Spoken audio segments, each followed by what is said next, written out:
Hello, Object Show friendos. Hope you're all doing well, taking care of yourselves, feeling awesome, or as awesome as you could possibly feel. And if you weren't feeling too awesome, I hope you do feel more awesome soon.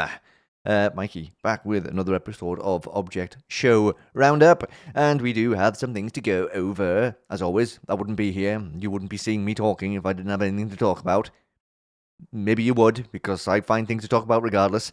But let's just have a little few updates on my end of things before we get into Object Show updates and Object Show discussions and stuff. A little update on Object Show Spotlight. Yes, I know, I mentioned it before, and I was all kind of geared up for it. Still haven't gotten around to recording it yet, but I am hoping to do so over the next couple of days. But recording is one thing. Doing all the editing stuff is another thing. So I might record it tomorrow. That doesn't mean it's going to be up tomorrow. It means it'll just be up whenever it's up. But I will try and get around to recording it tomorrow. It's going to be a bit of a marathon recording. It's going to be a bit of a long video, I think, that one. But we shall see how it turns out. But I am looking forward to getting around to it. Believe you me, I can't wait to get this first episode done, and then maybe that'll spur me on to get kicking on some other ones, and maybe it can become another kind of semi-regular thing around here. It's okay though, because Object Show Roundup is always going to be kicking around, because there's always going to be stuff to talk about. Believe me. But as for right now, let's just get straight into things, shall we? And yes, AnimationEpic had the big special theatre event a couple of days ago. Yes, they did also post this, though. We're so excited for the celebration today. If you can't make it, no worries. All of the episodes will be coming to YouTube very soon. So if you will notice, even the second one there that says Inanimate Insanity Season 4, Episode 5, releases on April the 2nd, 2026. Well, hey, that date's already gone by. And yes, we are going to be talking about that episode. Ooh, there's quite a lot to go over with that one. But then we've also got 2 of the remastered Season 1 episodes as well, one of which comes out on the 5th of April, which will be, tomorrow, when this video goes up. And then episode 11 is on April the 10th, which is Friday coming. So I'm going to maybe just put both of those episodes in one OSR, I think. I think I should be able to. We'll see, actually. I'll debate that one. Just because April 5th. I don't know. Maybe we do a midweek episode. I get ahead of myself so much. I'm sorry. I know I shouldn't even be talking about what I'm going to do with OSR when we're talking about another channel and their shows. I need to focus on the shows that I'm meant to be talking about. So, yes, it's good though. I am glad that they did not wait too long to get all of the episodes up on YouTube, especially the new Season 4 episode, because I wouldn't have liked to have waited too long to have watched that one, just because, it gets hard to avoid spoilers, right? So I'm glad that came out literally the day after the theatre release. I'm very, very happy about that. As for the remastered episodes, I know there's little changes here and there in them, but it's nothing major usually, so yeah, we could definitely wait a bit longer for those ones. So very happy we get to talk about the new Season 4 episode today. And speaking of, let's get right into that episode, shall we? But of course, before I do, spoiler warning. For anybody who has not watched the new episode of Inanimate Insanity Season 4 yet, yeah, well, you know the deal by now. Surely we're going to be talking about it. We're going to be talking about the challenge. We're going to be talking about the character interactions. We're going to be talking about lore. We're going to be talking about who gets eliminated. All of that fun stuff. So if you have not partaken yet and don't want to be spoiled, then it's time to wander on over to the next chapter in the video.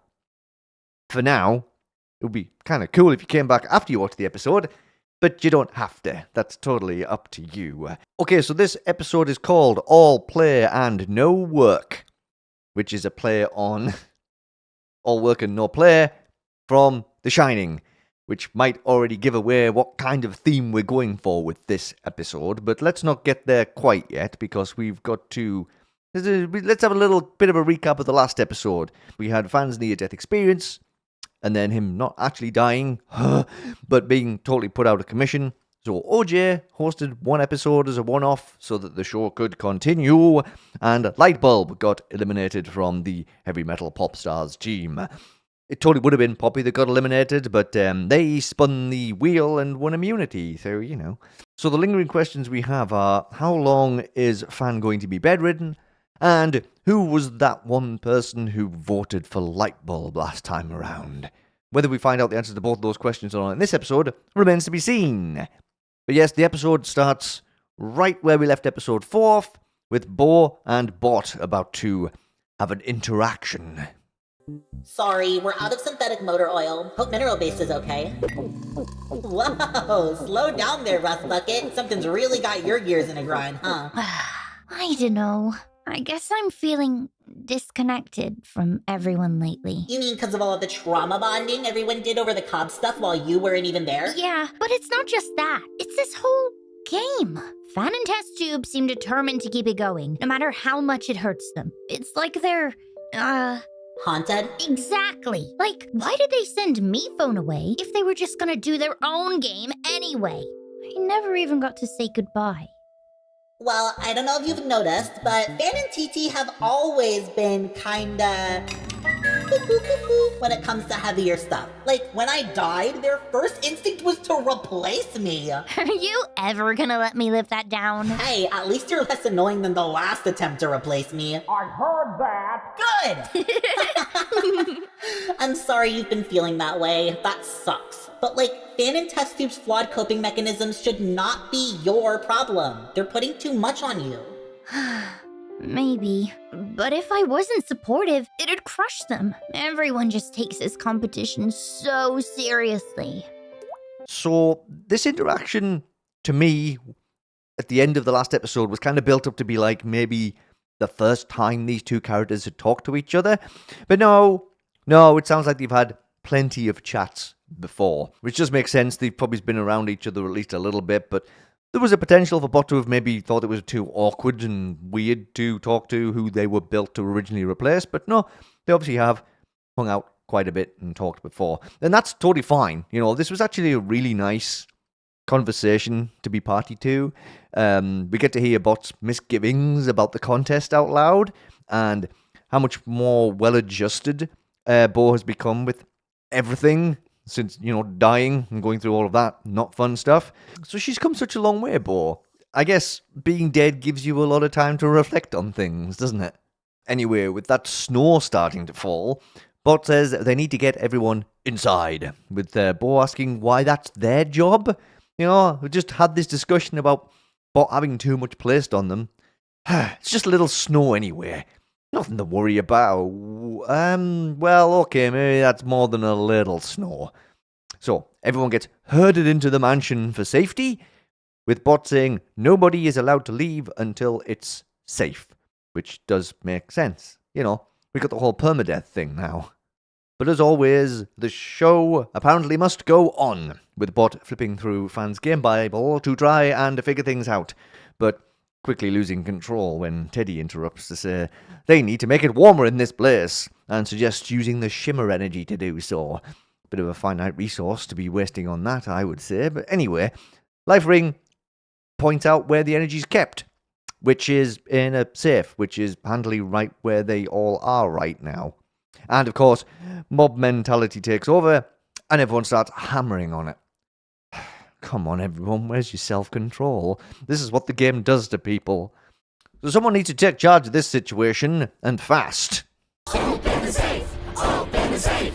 Open the safe! Open the safe! Enough! You're the rudest house guest ever! What, you can't handle a little discomfort? Back in my season, losers were locked in a cage, and you didn't hear us complaining? Actually, I found that experience quite traumatizing. The LSDs made you so soft. You can't just whine to get what you want, you gotta earn it. So tell you what, here's today's challenge. Knife, Joe, and I each have a key to the safe, but we always hide them for safekeeping. So the first 3 teams to find a key and open a lock win immunity. Oh, wait! You can't just...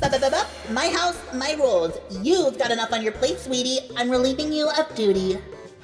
So what? Just find a key and you win? That's it? No, Trophy, that's not it. You're all afraid of a little cold, so we ghosts are gonna give you something real to be afraid of. If any of us catch you, you're out of the challenge and have to sit in the loser cage. I already own this. Now, if that doesn't get your blood pumping enough to warm you up, I don't know what will. So, that's it. Any questions? Actually, I had a question about... Good. You get a 30-second head start. Now, scatter!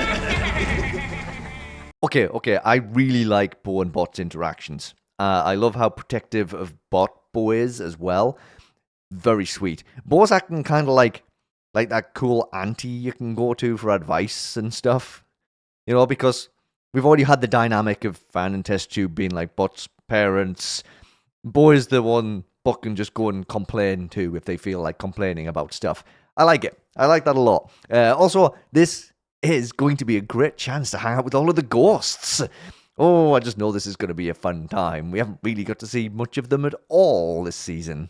As everyone does what they're told and scatters, Lightbulb asks if she can help a team, and Starfruit grabs her before anyone else can. Also, hi there, statue of Meepad that probably isn't at all foreshadowing anything. Poppy laughs off the threat of the ghosts and tries to joke around with Meetag, but they just sit on the floor, dejectedly. As Poppy is about to walk up and check on them, someone else wades into the conversation. Hey, Poppy! I thought maybe we could... quick, Meetag, come on! Hey, wait, come back! Yeah, well, maybe Paper's trying to play nice? Well, anyway, Jack then offers his help. Well, actually, he just expects others to want his help. But everyone except Tapey's already left the entrance hall. So, yeah. The ghosts announce that they're on their way to start hunting, and Tapey and Jack run up the stairs to find safety. Go Big or Be Last, meanwhile, well, some of them, are heading to a room to find their own safety. But poor Goo is too slow to keep up. Oh, Trophy has a choice to make here, and they choose to leave Goo behind. Looks like Knives found his first victim. Trophy was right. I really am dead weight. Ugh, he said that? Yeah, he really makes me feel like a fish out of mustard sometimes, if you know what I mean. Shockingly, I do. Tell you what, wanna help me scare him? And sabotage my own team? I don't know. Come on, this goes beyond the game. You gotta stand up for yourself, or people will walk over you forever. Don't you think you were a little harsh with Goo back there? Look, if we want to get further into this game, we need to project strength as a team. If Goo stayed with us, he'd probably scream in his own shadow and give away our position. And I'm sorry, but there's nothing more pathetic than a scaredy cat. Ah! Well, watch out! For what? Huh? What? Nothing. I was just demonstrating the type of cowardly behavior we can't tolerate. Yeah. Ooh, a Knife and Goo partnership? I am all in on that. Better watch yourself, Trophy. This could get a little bit chaotic. Also, I guess that means Knife's going to be otherwise engaged during the challenge now, with only 2 ghosts hunting other contestants down. Might make things a bit easier for everyone else. As Soap, Tea Kettle and Cherries from Team Thematic Cats are running down another of the mansion's corridors, and Soap is confident she can find a key, the sound of the ghosts starting their hunt reaches their ears too, and Tea Kettle spots a handy door to escape through. No ghost zone, not a trap. That sounds super reassuring. And hey, the 2 colours on that door seem kind of familiar, huh? Quick! In here! Alright, let's get searching. It was a trap! Run! The door's locked! It's a goose! Fear not, you're safe from those here. I hear not see from. Apple and Marshmallow Slumber Party Extravaganza! I've got candy and sleeping bags and board games! Oh, sweet! Is being abducted by ghosts still on the table? You really signed off on this? She's wanted this for months. Come on, just play one game with me. If you do, I'll give you a hint about where Doe hid his key. Ugh, fine. Yay! Of course, we couldn't have a trip through the mansion without hanging out with Marshmallow and Apple somewhere along the line. Have fun at the slumber party, everyone. Meanwhile, Paper is still trying to chase down Poppy, but they hear Bo approaching and have to hide. But Meatag falls over, and since they're handcuffed, they can't get back up. So, it's Paper to the rescue, taunting Bo into chasing him instead. He loses Bo pretty quickly, and Poppy pulls Meatag into their hiding spot before she can come back to get them. Nice work, Paper. Maybe Poppy'll hear you out now. Thanks. How'd you do that? Oh, easy! I just... voila! Huh, neat. So, you really do just want to help? And say I'm sorry for how I treated you both before. I want to make it up to you. Can I borrow your hair? What? Okay. Whoa! Where'd you learn to do that? When you spend months trapped in a cage, you learn to pick locks. Wow, months? That's hardcore. Thanks! And I'd really like it to not happen again. So let's get searching for keys, huh? Okay. Okay, I'll be honest. Paper's changing approach to Poppy seems kind of sudden here in this episode. Was it purely because of OJ's warning in the last episode when he put Paper's team up for elimination? I mean, possibly.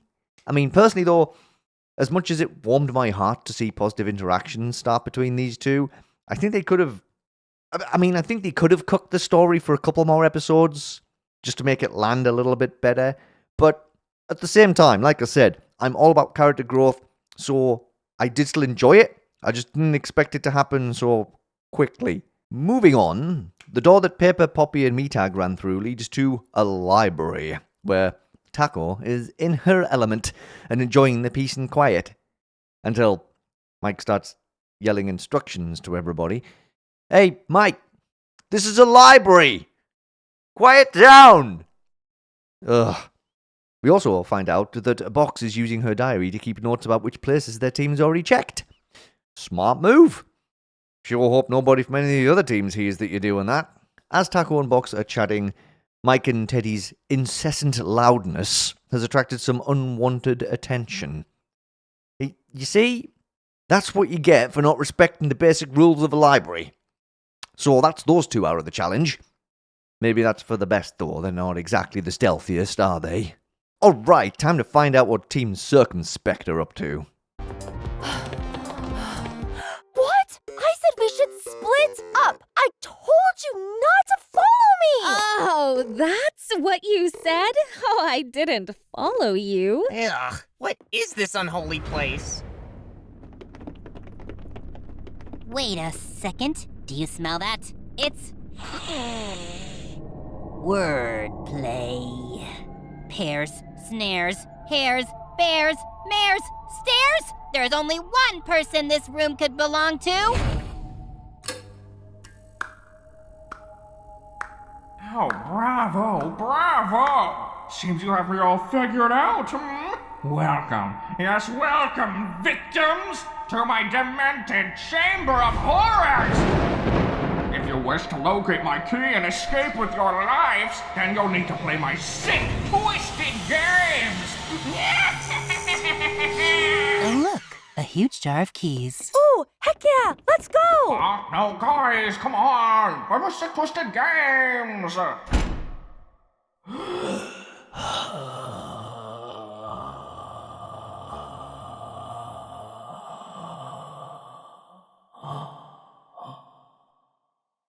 Sorry, Dole, you don't get to live out your soft fantasies today.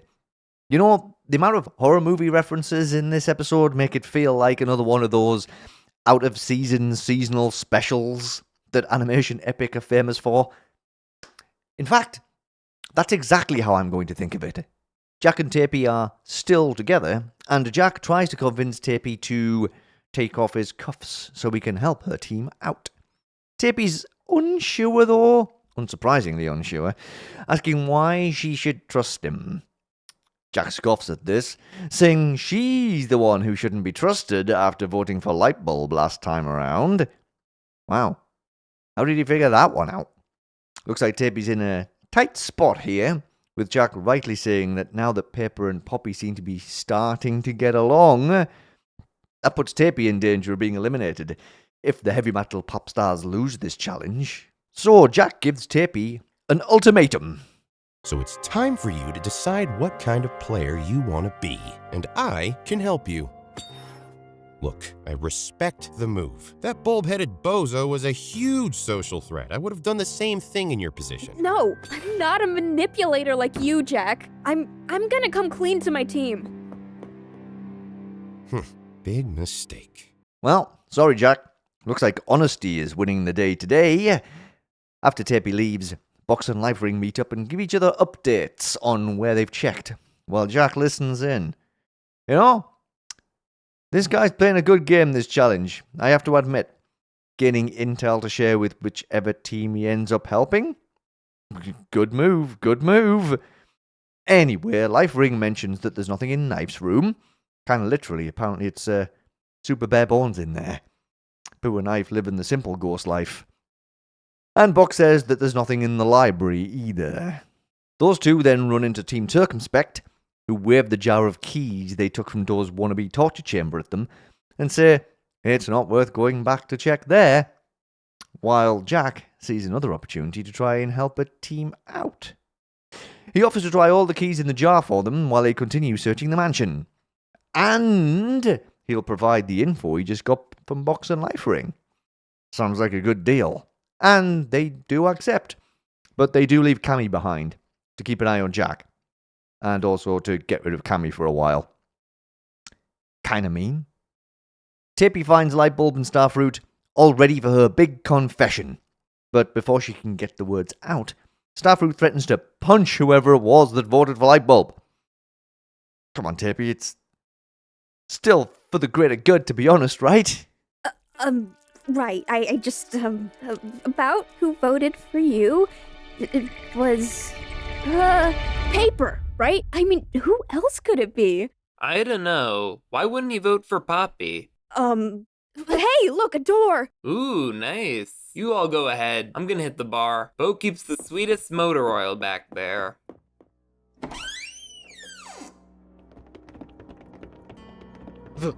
This place. Ghosts! What? Where? Ghosts of my past. Don't you hear them? The roar of the crowd. The deafening drums. The arguing. Oh, the arguing. Sometimes the people you're closest to are the ones you hurt the most. Starfruit, you're scaring me. What the? I was blinded by jealousy, and now I'm haunted by guilt. I didn't mean to do it. I didn't mean it. Starfruit, snap out of it. He's possessed. The power of me phone compels you. The power of me phone compels you. The power of me phone compels you.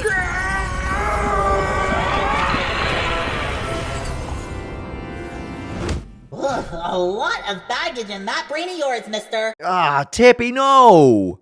Also, Starfruit, no! Another player out of the challenge. Dropping like flies around here. Box and Life Ring then meet up with the rest of Go Big or Be Last to get an update. And, well, they've only checked the bar. Hey, you know, that motor oil's good stuff. I'll probably get caught up in there for a while too. But they've also been delayed by somebody being a big old scaredy cat. Everywhere. It's everywhere. There. Ah! Okay, we'll keep it moving. We're gonna go check out where that creepy music was coming from.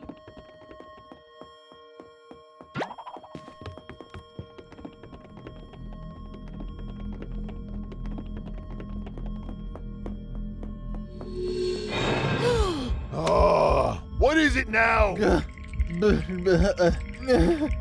Trophy, man, it's just a mirror. We can't keep stopping every time you think you see a ghost. You need to get a grip.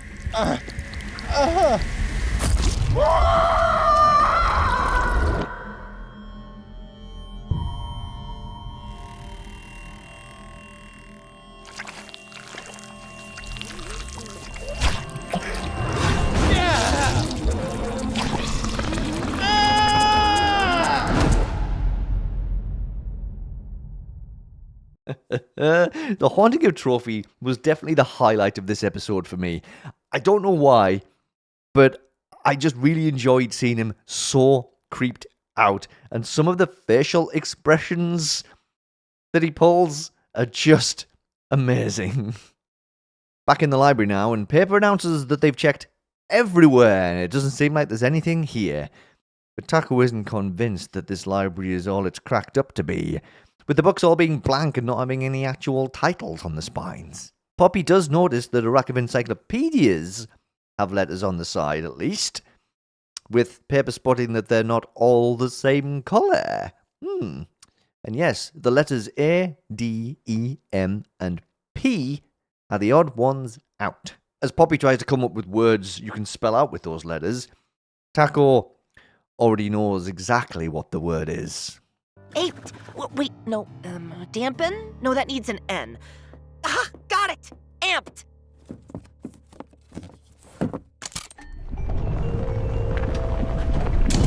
What on earth? Oh, cool. Aha. Well then. I wonder what could be in there. We don't get to find out yet, though, because it's back to the slumber party.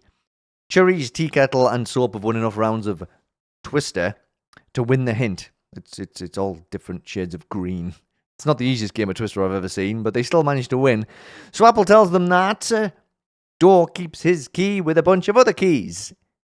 Wait, I feel like we already heard that information, and a certain jar of keys has already been acquired from Door. Well, Tea Kettle isn't super impressed with that hint, but as Team Circumspect walk past them, she makes it sound like the best hint ever to lure them into the slumber party themselves. Ooh, a hint? Let's see if Apple will tell us. Wait, guys, I think it's a... Come on, Dusty! I feel like we've lost those two for the rest of the challenge now. Don't need the ghosts to be catching them. Over to Jack and Cammy, and Jack has nearly tried all of Door's keys in the safe with no luck yet. Cammy bugs him to go faster, and Jack asks why they're not out there healing the sick or feeding the hungry. Really leaning into the whole Cammy seeing Me4 4 as a god angle. I mean, kind of, I suppose. A flawed one for sure, but he did create all of these characters, so yeah, sort of. Anyway, this surprisingly works, and Cammy runs headlong into the snowstorm. I hope they're going to be okay out there. The weather still looks pretty bad. Tea Kettle, Soap, and Cherries then arrive, with Jack offering to share information he has with them. They mention their key hint, with Jack saying that it's not any of the keys in the jar, but he knows that Boxy Girl has a notebook with information that might be handy, and suggests, borrowing it. Time to find out the secret of the library now. I'm kind of scared. Even more scared than I am of Knife and Goo in this episode. Freaky! I don't remember building this part of the mansion. Neither do I. Is that... It can't be.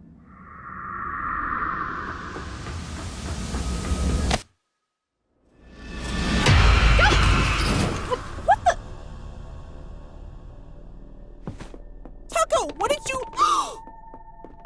I knew test tube made attempts, but not to this extent. Did you know him? What is that? Who? His name was Meepad. He protected us when Cobbs tried to erase us from existence. But Cobbs killed him. Gosh, I'm sorry. He must have meant a lot to you. He was really special. Firm and fair, but also patient and understanding. Basically all the things I struggle with. Well, hey, you're trying, right? I bet he'd be proud of you. So, I'm not seeing a key anywhere, but there are a lot of materials in this lab. I bet we could use them to find a key, if, that's okay. Sounds like a plan. Are you gonna be okay, Taco? Yes, I think we just need a minute alone. You can go. All right. Come find us if you need us, okay?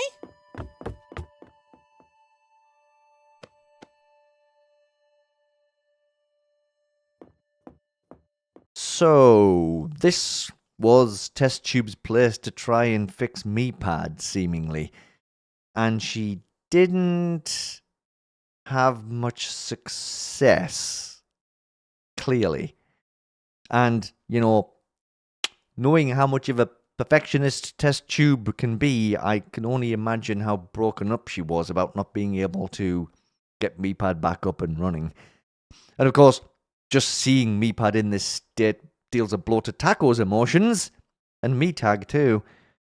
So, I can't imagine we'll see much of them for the rest of this one either. Box and Life Ring are hanging out in the band room, joking around, when Jack interrupts them and says that this room has already been turned over.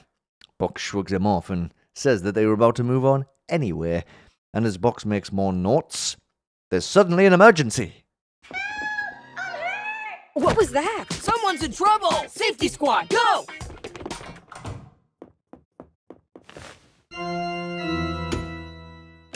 Ha! Knew it. A key among keys. Found by a prince among men. The pain! Where's the emergency? I got a boo-boo! Show me where it hurts. It's my left knee! No, my other left knee! Is this right? No, that's left. But not the right left! Ha! Work like a charm! Using your soap was a stroke of genius! Perfect! Let's look through their notes. Whoa, there's a lot in here. This isn't just a notebook. I think this is Box's diary. Aw, says here she's been feeling down lately. Poor thing. Focus, TK! We just need to know where in the mansion they've already checked. Right, sorry. Oh, hello. Jack ups his game again, finding a key. And of course, it wasn't a real emergency, it was merely a distraction. I did enjoy TK slipping back into mother mode briefly there when reading Box's diary, but time to focus on in, and they do deduce that one of the keys has to be in Bo's room. Bo hears her name, and after throwing the now caught Chiri's box and life ring into the loser cage, Chiri's screaming probably attracted that unwanted attention, she heads after Tea Kettle and Soap. Meanwhile, Knife and Goo continue their reign of terror against Trophy, also bringing Jack into the chase, and just as it looks like they're both done for, Paper and Poppy appear to save the day. This has been a long time coming! No, this has!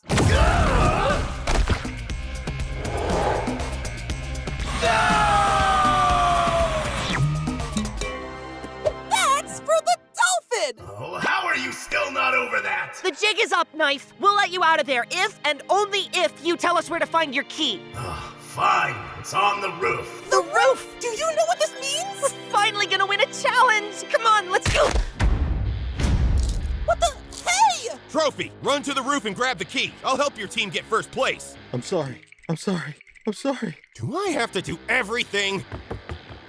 Oh, geez, Pip looked so cool in that scene. What? I'm allowed to praise my favourites, aren't I? Poppy looked cool as well. And I did also really enjoy the dolphin reference. Nice callback to episode 2 of season 1 there. But, well, unfortunately, of course, Paper and Poppy only look cool up until when Jack slapped the handcuffs on them. So yes, Jack continues to take charge of this challenge and may have just completely taken the heavy metal pop stars out of the running here.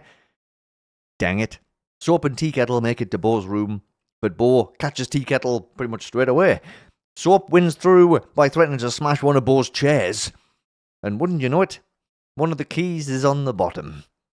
Well now, what a happy coincidence that Soap happened to pick that particular chair up. Now they just need to get out of there. Look, the key! You are gonna let us walk out of here and unlock the safe with this key. Got it? Okay. Just be careful with Samantha. She's an antique. Ooh, borrowing this? Hey, that's a dirty play. I'm helping your team! So now Jack has 2 of the keys. And knows where the last one is. If he can actually find it in time, of course. Last key. Where is it? Where is it? Where is it? Oh, just give it up already. There's nowhere left to run.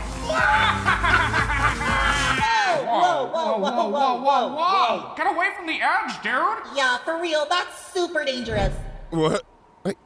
Are you serious? What happened to your whole "the OSC's made you soft, we'll give you something real to be afraid of" shtick? Bro, I was just hamming it up before, like for fun. Sheesh, Spot was right. You people take this competition way too seriously. It's just a game. It's not worth anyone getting actually hurt over. Or worse, killed.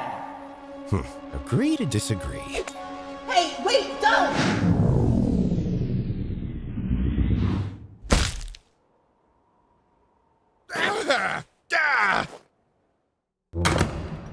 Jack?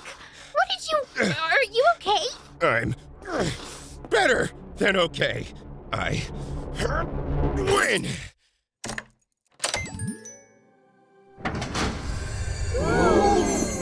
Whoa! I guess the challenge is officially over. So who wins exactly? Hey, yeah, which team was Jack helping? Helping? Wait, was he not still in the game? Well, the way I see it, I helped the blue team test out all those spares on the safe. I gave the red team intel to help narrow down their search, and I helped the green team get the key from the roof.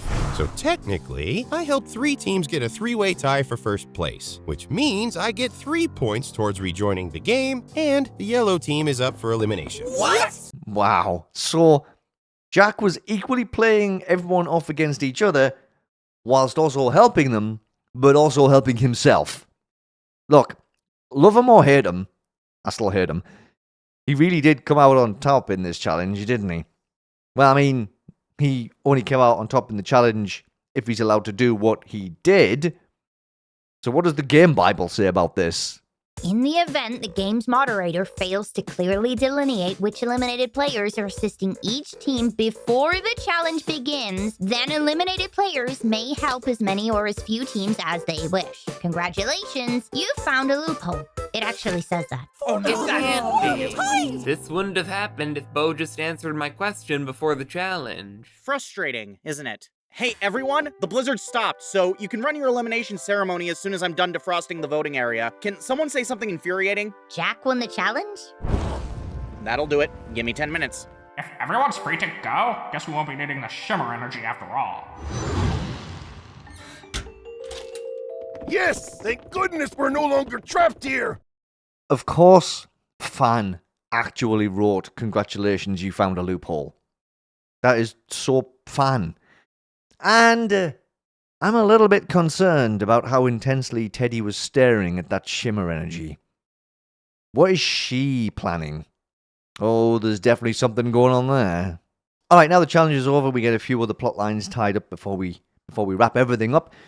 We hear Magnet having a blast at the slumber party still. No word on how Pepper felt about it. And Trophy releases Goo and a knife from the orbs that they were sealed in.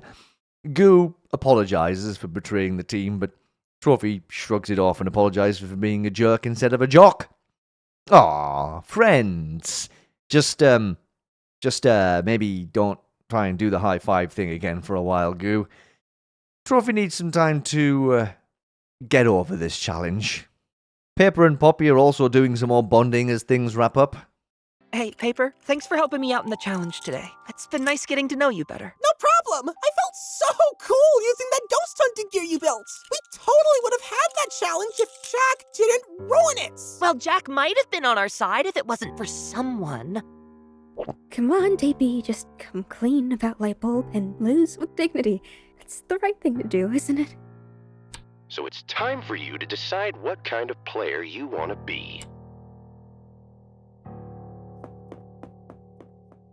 Oh, Tapey, is it finally honesty time? Considering you didn't let Jack help the team out, what difference is it really going to make now anyway? Your card's marked. Of course, we don't get to find out what Tapey actually did yet, because it's straight on over to the elimination. And let's see who we're saying farewell to this time. First vote, Starfruit. Tapey. That's 1 vote Starfruit, 1 vote Tapey. Sorry, Tapey, but you really shouldn't have counted your chickens before they hatched in the challenge today. Third vote, Starfruit. What? No! My chickens! 1 vote left. 4th person voted out.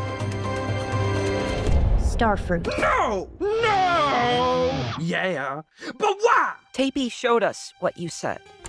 Sometimes the people you're closest to are the ones you hurt the most. I was blinded by jealousy, and now I'm haunted by guilt. I didn't mean to do it. I didn't mean it. Wow, that was me? That's not fantastic. Hey, wait a sec. I don't remember saying that. I think you were feeling so guilty about voting out Lightbulb, it must have just slipped out. What else could you have possibly meant by it? And I know you feel bad about it, but I'm not sure I can trust you in the game going forward. Starfruit, is that all true? Of course it isn't. I don't know what possessed me to say those things, but I didn't. I couldn't have. I wouldn't. Miracle of miracles! Hurry, come quick! What's going on? Jack told me to heal the sick, and I've done it! He has risen! Fan is awake!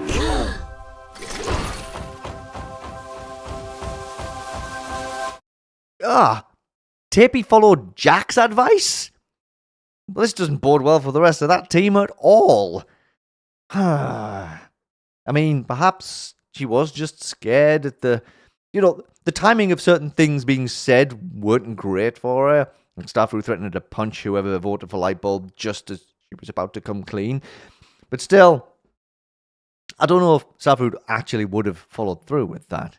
Dang it, Tapey. Not cool. But aside from that, yes, another Season 4 episode, another cliffhanger. Really is becoming a theme, isn't it? But hey, fans awake.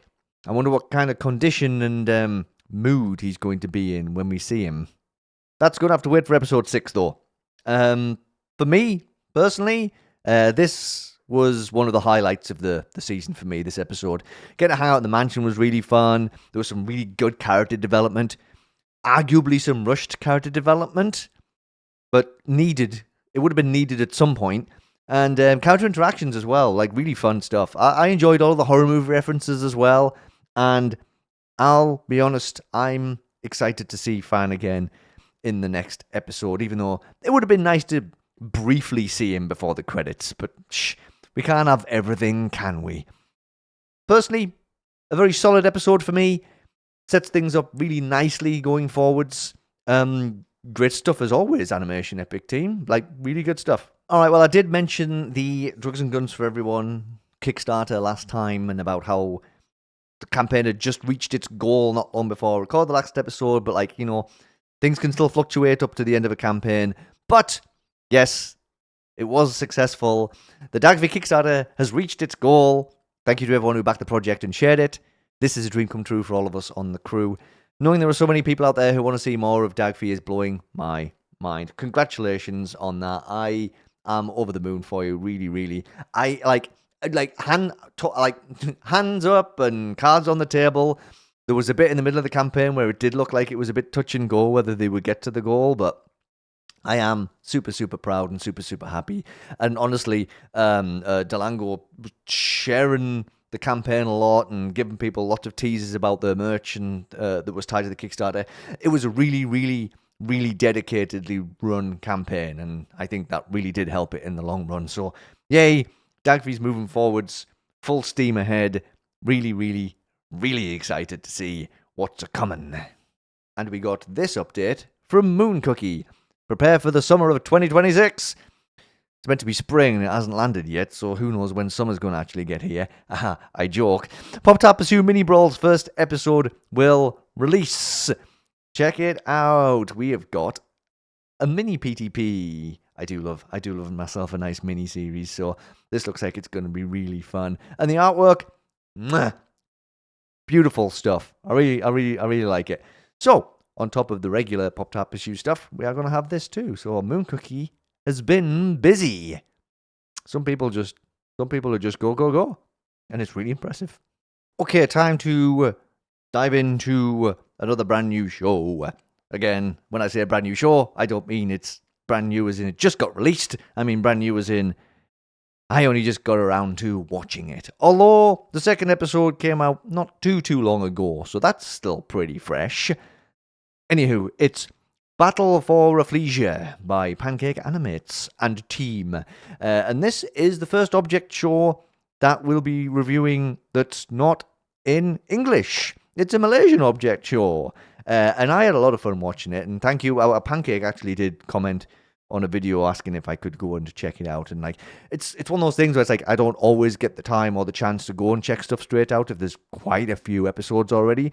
But since there was only episodes 1A and 1B so far, I found some time to do it. So thank you, Pancake, for popping along and sending me on over to your channel. I did have a lot of fun watching this show. But before we start talking about it in any way, shape, or form, I do have to give spoilers for people who have not watched it. Sometimes it makes me wonder if people come here, see me talking about a certain show, and then go, I should watch that, I haven't heard of that one before, and then wander off and watch it without obviously listening to all the spoilers that spill from my lips. So I will keep doing the spoiler warning for people regardless. It's always going to be a facet of this show. So yeah, if you haven't watched Battle for Rafflesia and you want to, or were planning to, or any of that stuff, and you do not want to hear any spoilers about anything, you can head on over to the next chapter. And then, maybe possibly again wander back after you watch the show. Be kind of cool, but you don't have to. We're going to get into it now, though, so prepare yourself for spoilers. So let's get stuck into episode 1A, shall we? And as is usually the case with first episodes, we spend a lot of time getting to meet the characters. And this first episode is called Permulaan. I'm trying my best to pronounce words, by the way. This is going to be a good learning experience for me. I tried listening to the words. I've tried to check the pronunciations. I'm gonna mess it up 100%.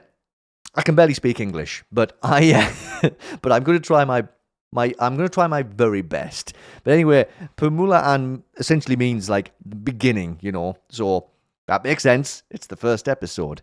So anyway, let's meet some characters, shall we? Macam-macam mutant duduk bawah pokok ni.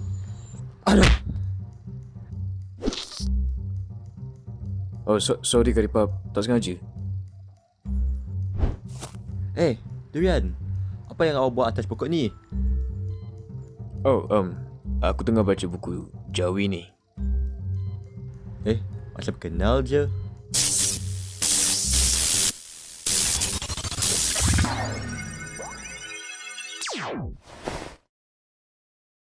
Hello, saya adalah host anda, Alif. Dan ini co-host saya, Ba. Hai, saya Ba. Dan kamu semua adalah peserta saya. Wah, gila lah. So crazy. Kamu semua akan bertarung untuk hadiah yang menarik. Maksudnya, aku akan menang. Diamlah. Apa hadiahnya, Alif?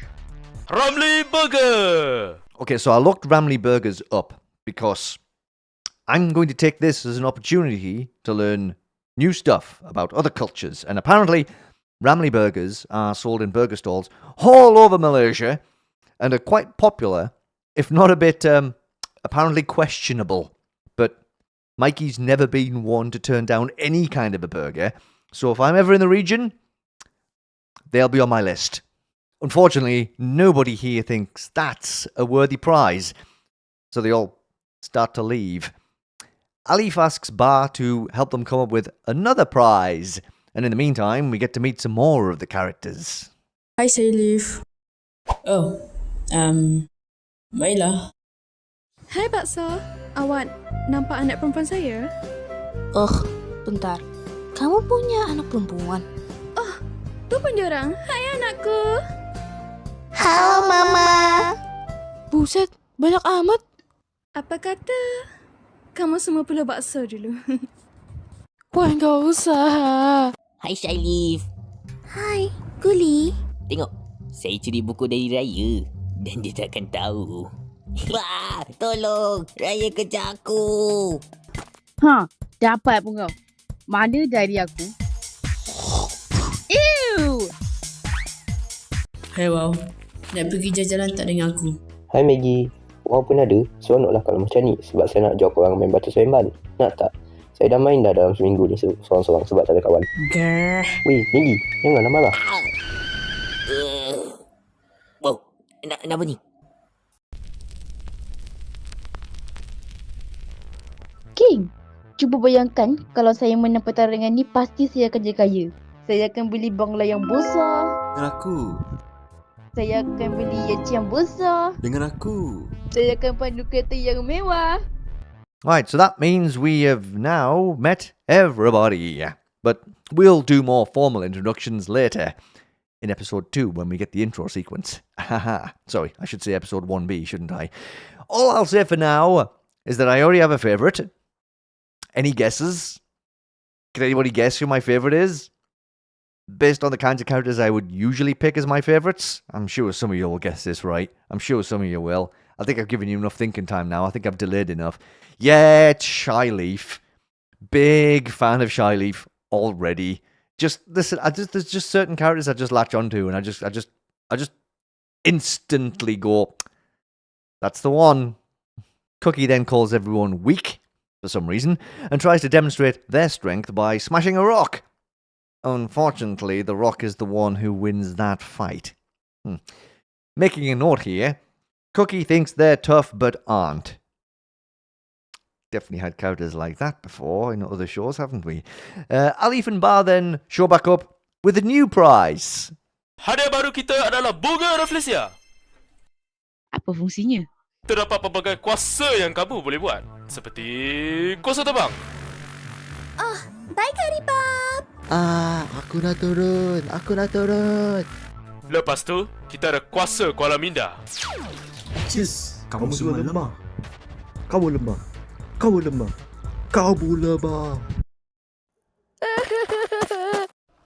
Apa cakap kau, Alif? Alamak, jauh tahu. Adik-adik, nak makan aiskrim tak? Aku nak juga.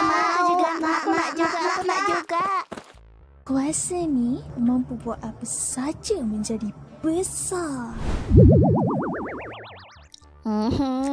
Enak banget. Kuasa ni dapat buat orang keri juga. Kau siapa? Hahaha, terkejut. Ini adalah kuasa penyemaran. Panas! Alif, kuasa ni boleh tumbuhkan tangan kaki ke? Untuk apa, wow? Dengan kuasa ni juga, kamu boleh menembak laser. Wah, bestnya hadiah ni. Aku nak yang ni. Saya juga. Tak apa, sebab kamu semua akan bertarung untuk kuasa ni.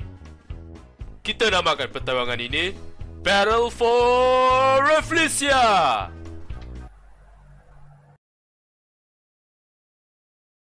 Mana intronya, Lip? Oh, kita sebenarnya hilang budget. Okay. Might be a little bit of the stinky prize. Rafflesia is a stinking corpse lily. One of those flowers that's of quite a putrid odor. There's quite a few of those kind of flowers. It's a stinky one, but you know what? Power-wise, it seems a little bit better than some fast food. Sorry, Battle for a Hot Dog. And now everyone is in. But Alif has already used up all the budget. Time for Bar to get a job. Luckily, Baxo is hiring people for their restaurant. Aha! Get washing, Bar. And that's the end of episode 1A. A nice, quick, breezy start to everything, just to quickly get us acquainted with the hosts, the contestants, the prize, the powers of the prize. That's it. Sometimes that's all you need. It did the job. And, luckily for us, we can go straight into episode 1B now. And episode 1B is called Nene Nene Si Bonko Tiga. I think I was at least hopefully close there. This episode kicks off with Queen's birthday party. Where there's lots of delicious food. Prepared by Queen as well. What a talent. And of course, birthday presents. Including a thoughtful, delightful gift from Popia. Selamat hari jadi, Queen. Ni hadiah daripada saya. Terima kasih, Popia. Pisau? Pesta, pisau ni tajam. Sesuai untuk potong daging. Yeah, I think we need to keep an eye on that one. I sense a menace. Outside, Umbrella is feeling sad because they weren't invited to Queen's birthday party. But that's okay, because it doesn't look like Rambutan was either. And they try to cheer Umbrella up by claiming that they're way worse. Rambutan just really leans into that self-deprecation, huh? Although then we find out that they clearly were invited to the party, but they just get kicked out for stealing other people's food. Hamza's food, specifically. So maybe they do have a point. Meanwhile, back inside the party, a mysterious gift has arrived for Queen. I wonder what that could be. Ni aku Alif. Rompak. Jangan tembak. Wah, gila lah. Keju. Nyam. Yakin ke jadi? Ya.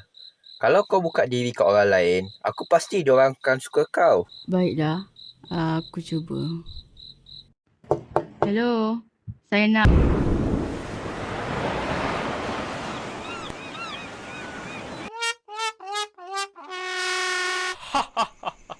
Kejut tak?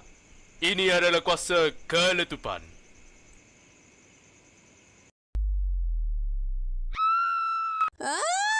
Alif! Kau musnah ke rumah aku! Janganlah nangis, Queen. Aku minta maaf, okey? Rumah Queen rupanya macam mana, ya? Aku lupalah. Hentam je lah.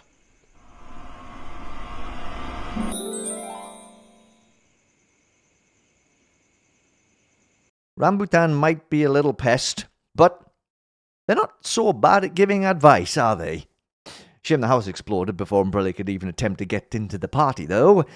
As for Queen, hey, just be happy you have some kind of house again. It's better than nothing, right?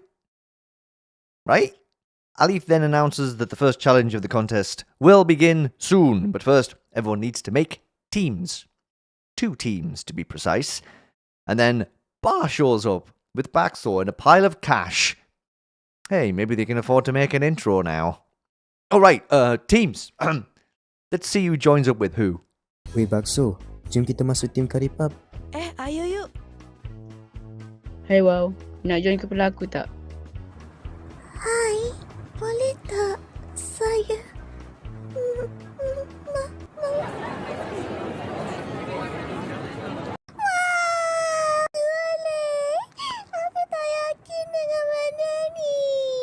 Wow, bertenang Syailif, kita masuk tim Karipap je lah. Weh, Raya, nak masuk tim aku tak? Tak nak dah. Okey, aku masuk. Saya nak ambil Maggie, Wow dan Rambutan. Wah, gila lah tim tu. Aku nak masuk situ lah.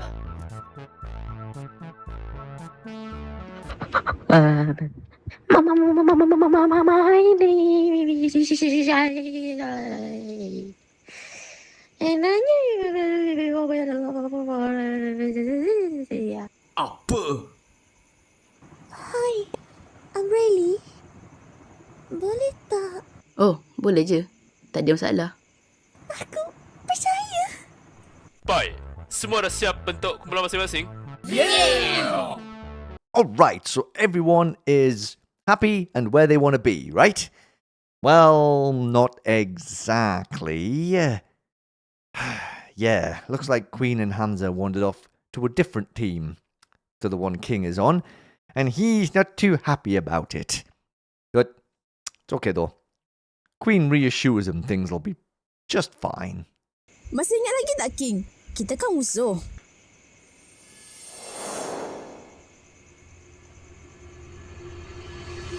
Alah, saya gurau je. Kita tetap kawan juga, kan? Aww, it seems like those two have a special bond, but that doesn't change the fact that they're still on different teams, so they're going to have to go up against each other, like constantly. But that's the beauty of competition, I suppose. And without further ado, let's get started on that first challenge, shall we? Permainan kita hari ini ialah... Nenek-nenek si bongkok 3.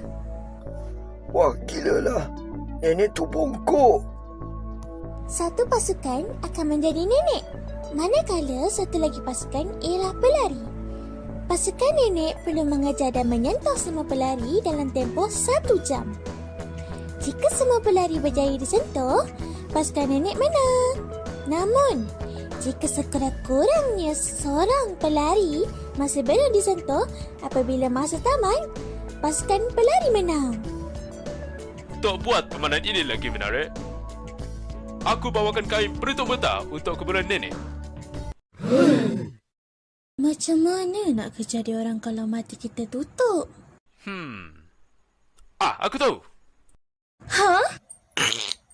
Baiklah, korang adalah tim runners. Dan kamu pula adalah tim nenek.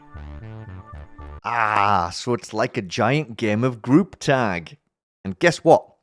Alif already put that money to good use. And we've got an intro as well.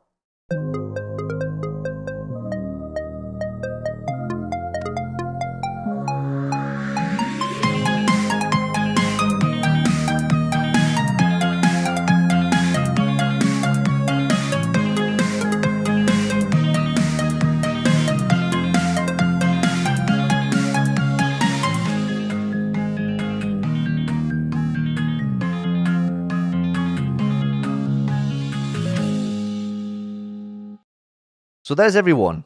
So let's quickly go through all of these quirky people, shall we? We've got Nasi Lemak and all of her kids.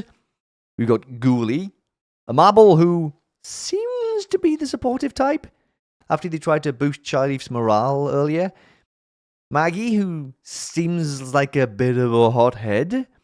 Raya, who I haven't quite got a read on yet, but seems a bit nonchalant about everything. I don't know. Durian and Baxor, who both seem pretty chill and possibly pretty close friends, if this intro clip's anything to go by. Rambutan, who, as we've already said, is a bit on the self-deprecating side, but always seems ready to jump at the chance to help people. Popia, the knife-wielding menace, who would probably get along wonderfully with a certain leaf from a certain other show. Carapap, another one with a short fuse. Maybe don't let them and Maggie hang out with each other for too long. Cookie, who is all about strength, despite apparently not having any.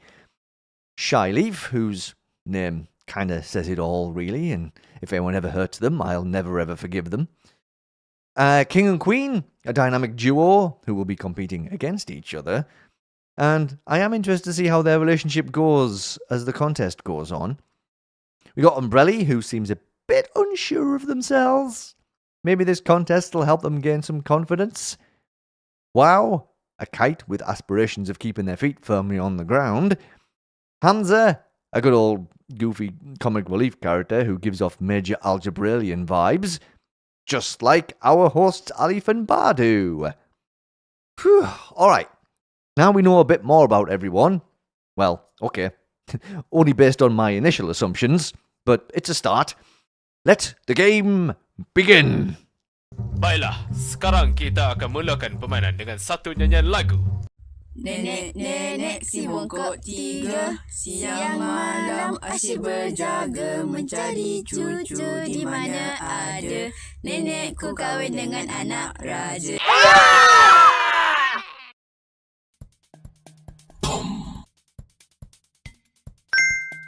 Weh nasib, ada gemboknya lagi. Here's Popia. Oh, I love the little song that they sing before the game starts. Really feel like I missed out on fun stuff like this when I was a kid. If we played a game of tag, it was just super straightforward and super simple, to be honest, and people used to tag me so hard they would push me over into the mud. But anyway, that's not as bad as being tagged with axes, I suppose. Put it down, Popia. And so the chase is on, with Maggie tracking Shyleaf, Rambutan on Ghoulie's tail, Nasi Lemak after Cookie, although Cookie does poke fun at her after Alif announces that people can only be tagged by the nenek's arms, and of course, Nasi Lemak doesn't have arms. Well, this challenge just got a lot tougher for her, didn't it? We also have Raya chasing down Durian, and I, love how Raya's blindfold is another flower. It's a very nice touch. And, those colours look kind of familiar, don't they? Not the first BFDI reference in this show, and I'm sure it won't be the last. Rambutan has Ghoulie trapped at a dead end. Could we see the first tag of the game? Kau tak boleh lari daripada aku.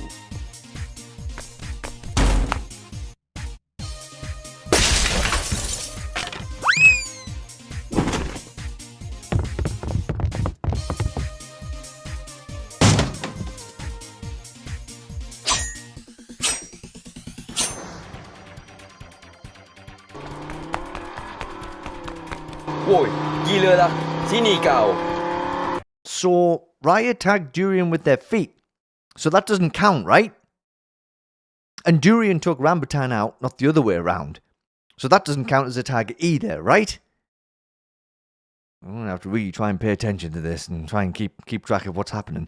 Also, Popier and Hamza, I don't think you're meant to be tagging people with axes, knives, or cars. Just chill out. Away from the chaos for just a second, and Alif gets a call.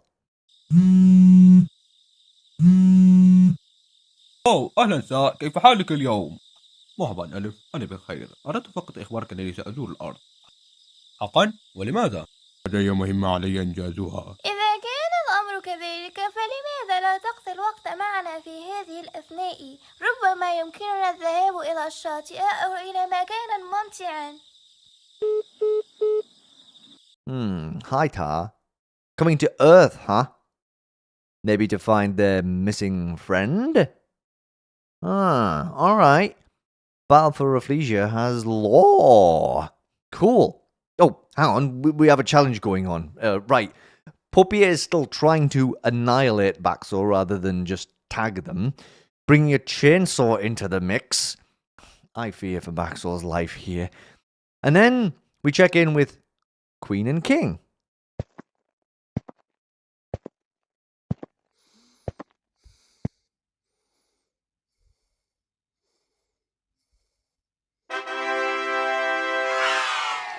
Siri, telefon King.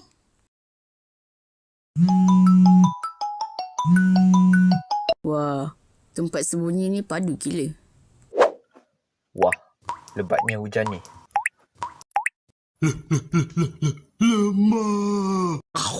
Ouch! Lepaskan aku! Tiada kebangkitan semula. Kematian pelari akan dikira sebagai ditangkap, manakala kematian nenek tidak boleh dipulihkan. Ooh, sneaky tactic, Queen. I kind of dig it, though. And Umbrella's been tagged. No! And now runners can just be killed and counted as tagged? Uh-oh. See ya, Cookie. And as for Baxor, now that that's the case, definitely time to start running away from Popier even faster.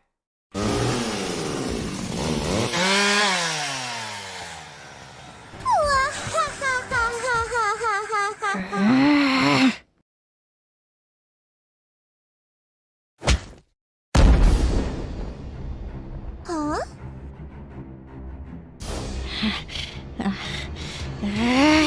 Or maybe not. Looks like Popier has flipped Baxor's switch. This could get, interesting. As Queen's trying to tag King, Umbrella decides to lend him a hand. I guess just because you've been tagged doesn't mean you can't still take part in the game somehow. We're not done with the surprises in this challenge yet, though. Adakah kamu sedar bahawa terdapat perangkap di dalam bangunan ini?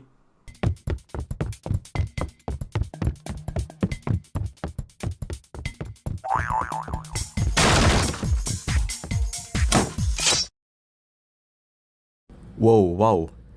Awak okey ke? Uh-oh.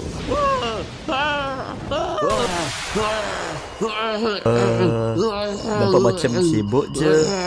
Jumpa awak nanti dah mau. Mati kau, Curry Pup.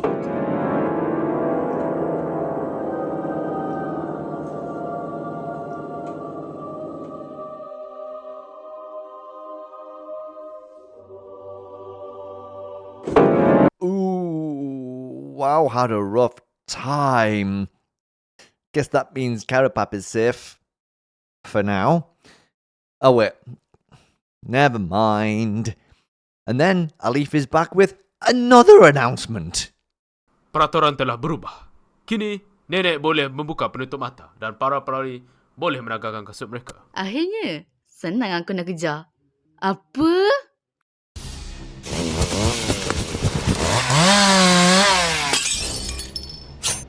Ha! Dapat pun kau!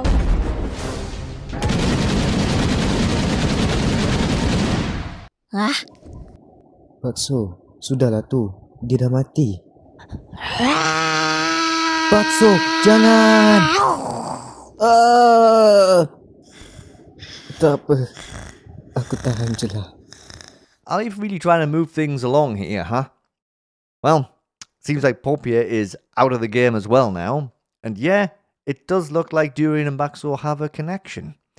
But Durian clearly doesn't have a method to fix Baxo when they're in rage mode. Not yet, anyway.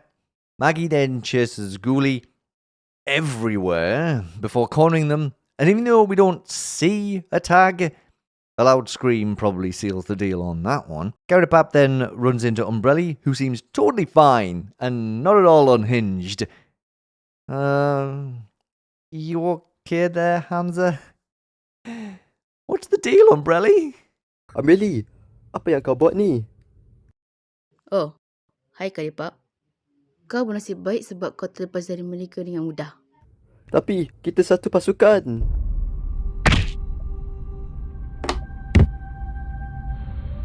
Aku dah kena layan kasar dah dengan semua orang. Dah penat aku. Tapi kat sini, rasa macam nak hina akal je. Aku nak sabotage tim aku sendiri. Jadi, ambil ni.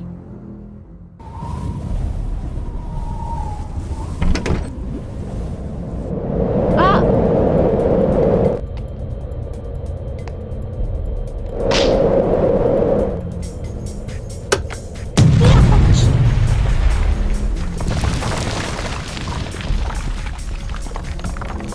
And there goes the entire building. This certainly has been a destructive episode. Certainly getting things started with a bang, aren't we? Or several. Carapap emerges from the wreckage, somehow in one piece, and manages to take out Nasi Lemak with some, taco powers.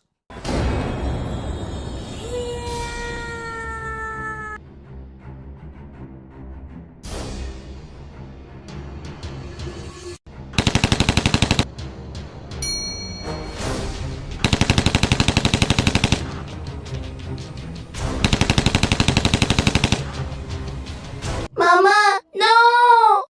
Teruknya animasi tu tadi. Diamlah. It's so funny because as me and Ruby were watching this episode together, I said that Carapap was giving me taco vibes, just a little bit. Vindication. Also, it's a great way to make a bad animation joke. Very funny, I appreciate that one. Fourth wall breaks are really fun. Maggie then appears and also tries to take Carapap down on a bicycle, but they end up launching themselves ET style. Scalding Alif in the process. Looks like nobody is safe in this episode. Queen then actually manages to sneak up on Carapap and boots them right into oblivion. Ouch! That looks painful. So, is that it? Sebenarnya, Shailene belum kena sentuh lagi. Apa?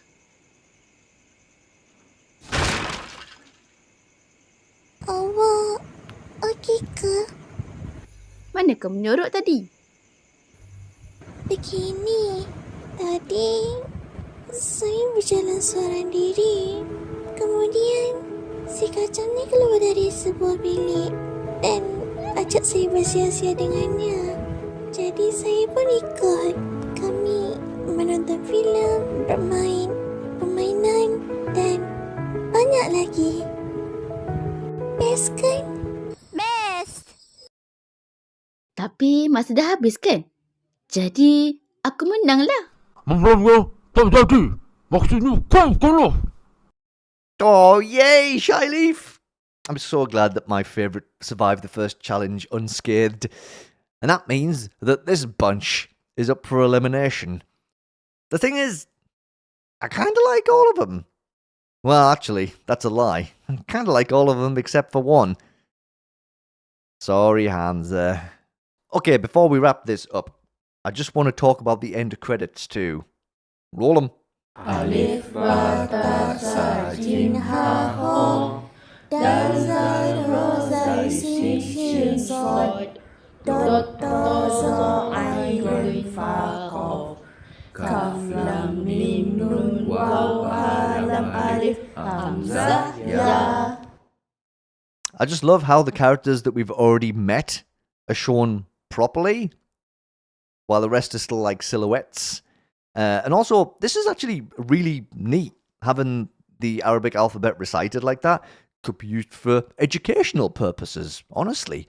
What a fun show. I'm really excited to see where it all goes from here. And heck, it's a chance, like I said earlier, for me to learn more about another culture and another language. And that's just really super neat. I'm just really impressed with what's been put together for this show so far. Awesome stuff, Pancake. Awesome stuff, everyone else, too. This was honestly a delight. Keep it up. Okay, well, the timing on this announcement from Paptrisha was pretty much perfection, since we only just talked about Twilight Orchards. Twilight Orchards episode 4 hasn't been forgotten. Here is what the thumbnail will be, aiming for April. We also got a little teaser clip as well. So, yes, the time, it's just brilliant. I love it when things like that come together. I'm so glad I got through the first 3 episodes before episode 4 came out. Excellent. I'm really excited. It's going to lead in so nicely. And, hey, I don't need another excuse to watch episodes 1 to 3 before 4 comes out. I've already watched it like 4 or 5 times anyway, so what's the 6th time? And this thumbnail is clearly Fern and Cattail helping out at Geode's house. That seems pretty clear cut to me. So we know that's probably going to be the main part of the plot. I can't wait. And finally, we got another update from Grapey about Objective. Alrighty, folks. Episode 3 is like 98% done for the script. Just need to reread it to make sure it's the best possible. Never a bad idea. I would say the voice lines will be done very soon. Also, the special guests will be announced soon. There are 3 of them. I'm also excited to find out who they are. Expect episode 2 and 3 to come out relatively close to each other. So yeah, Grapey's kind of working on 2 episodes at the same time. Just to try and make sure that they kind of run a bit more concurrently. Not sure what the plan is for beyond episode 3, but it's kind of cool to know that 2 are being done together. And this is where things start getting fun, because Grapey's not the first person to do this. But some people have certainly started picking up on the fact that I check for these kinds of posts now, because I know Mikey might see this. Hi, that's me. So I have a small, simple code for you. It's a little bit of objective law. Yeah, well, I'll be honest with you.